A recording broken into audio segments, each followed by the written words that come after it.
J'adore cette citation qui dit que si vous faites une chose pendant 21 jours, cela risque de devenir une habitude. Et si vous faites une habitude pendant 90 jours, cela se transforme carrément en style de vie.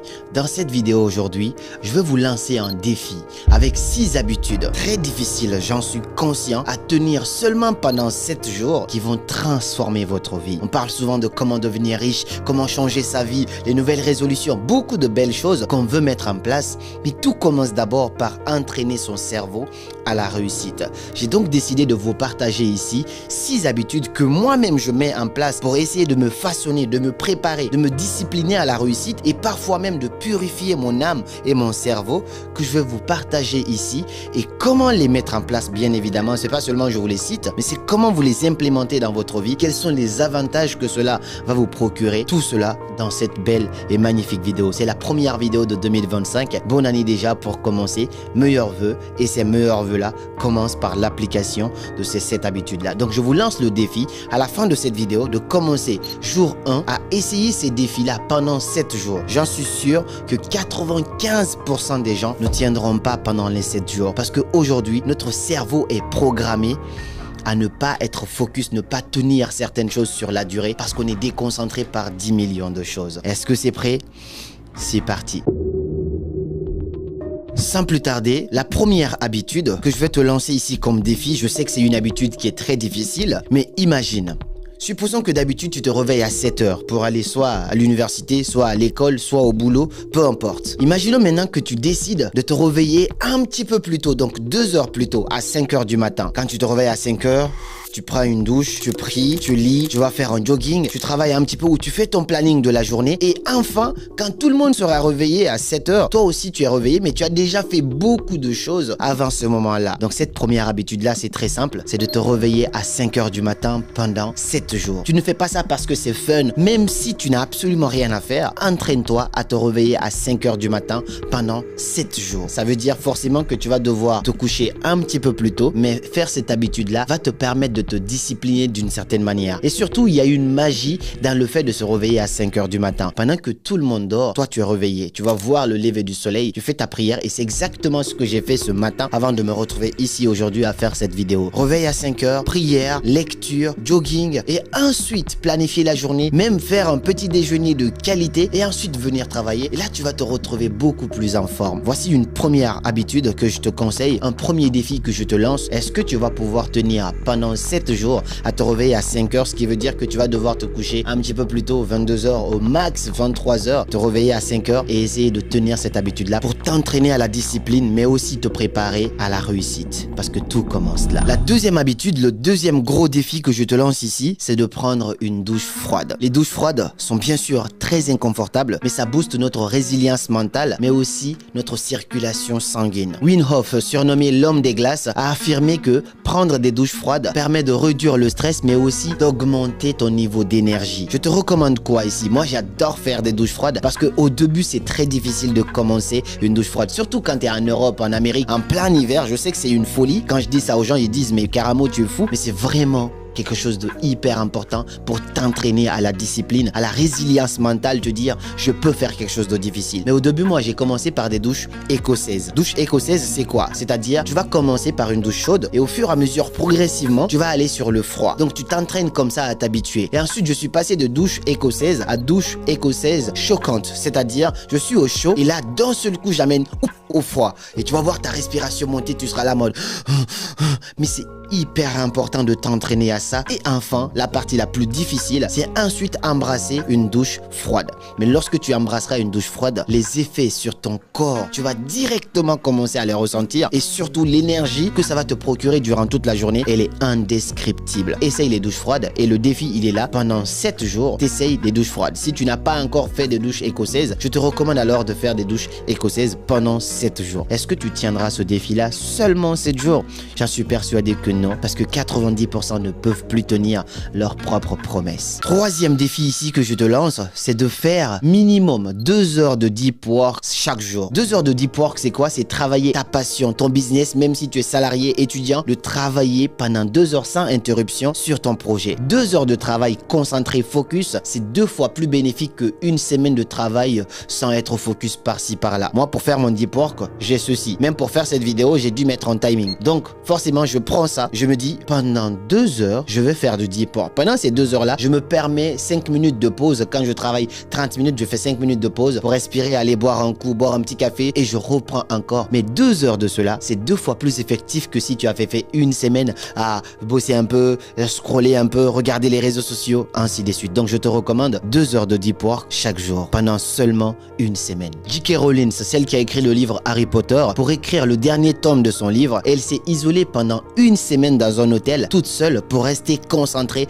et faire ça. Toutes les grandes choses que vous devez faire, vous devez apprendre à être focus d'une certaine manière. Et c'est ce qui manque aujourd'hui à la plupart des gens. On est distrait par le téléphone, les réseaux sociaux, ainsi de suite. Faire du deep work, c'est s'éloigner de tout ça et travailler intensement sur quelque chose qui fait sens pour toi, qui va te permettre d'atteindre ta liberté financière ou de bâtir ton empire. Je te le recommande et je te lance le défi. Avant d'amener la 4e habitude, juste pour information, si tu n'as pas encore mon livre Les mots pour les mots, un récit de poèmes et de développement personnel qui est conçu pour t'apaiser, te permettre de trouver des clés, des solutions à beaucoup de douleurs que tu as à l'intérieur de toi. Ce livre a été vendu à plus de dizaines de milliers d'exemplaires en seulement quelques mois parce que c'est sorti bientôt, ça va faire 1 an. Donc je te le recommande, il est disponible sur Amazon. Tu vas sur Amazon, tu tapes Les mots pour aller commander ton exemplaire si ce n'est pas encore fait. Et si tu es en Afrique et que tu n'as pas Amazon, ce n'est pas compliqué. Il y a un numéro dans la description que tu peux appeler sur WhatsApp ou contacter, envoyer un message. Ce numéro-là pourra te rediriger vers nos différents distributeurs au Congo, par exemple en Guinée, au Burkina Faso, en Côte d'Ivoire, au Sénégal. Dans plus de 10 pays, c'est disponible. Le numéro se trouve dans la description. Donc sans plus tarder, la 4e habitude, le 4e défi que je te lance ici, c'est de faire du sport. Le sport, c'est le premier pilier du développement personnel. Tony Robbins disait lorsque j'ai été à sa conférence en septembre dernier, je pense le refaire d'ailleurs, il parlait de quelque chose qui était très puissant. Il disait que tout est énergie. Et comment on fait pour avoir cette énergie-là? C'est par le mouvement. Le mouvement, c'est le sport. Je ne sais pas ce que tu fais comme sport. Est-ce que c'est la natation? Est-ce que c'est la musculation? Est-ce que c'est le cardio juste pour aller courir?